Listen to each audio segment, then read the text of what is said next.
Des frissons, des étoiles dans les yeux, lorsque l'Ukrainienne Victoria Mamontova allie la maîtrise et la grâce, quelque part dans les airs, sans filet.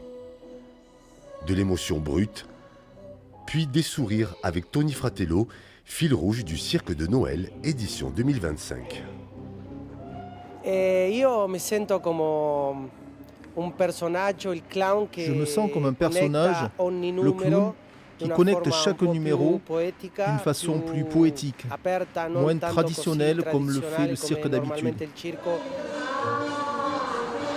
Le clown italien apporte sa touche faussement naïve, version commedia dell'arte.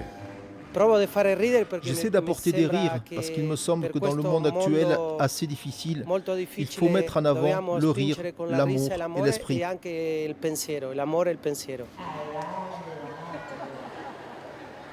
Sur la piste aux étoiles, Tony entraîne dans son univers équilibriste, jongleur, et la magicienne franco-russe Tamara Kurchudova, metteuse en scène du spectacle.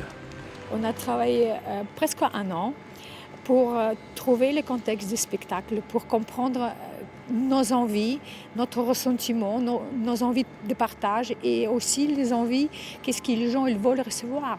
Poésie, l'amour, émotion. C'est le plus vieux événement de cirque en France, c'est je pense en Europe aussi quasiment, et le plus long cirque de Noël d'Europe.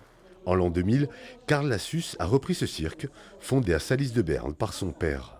Place au cirque ! On a des centaines de sollicitations du monde entier. Donc aujourd'hui, on n'a pas besoin, on passe une annonce dans des réseaux spécialisés, on a 300, 400, 500 candidatures en 48 heures. On a fait venir des artistes de Colombie, d'Argentine cette année, d'Italie, d'un peu partout.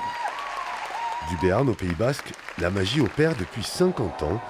Un anniversaire à fêter jusqu'au 3 janvier sur la place de Verdun, à Pau.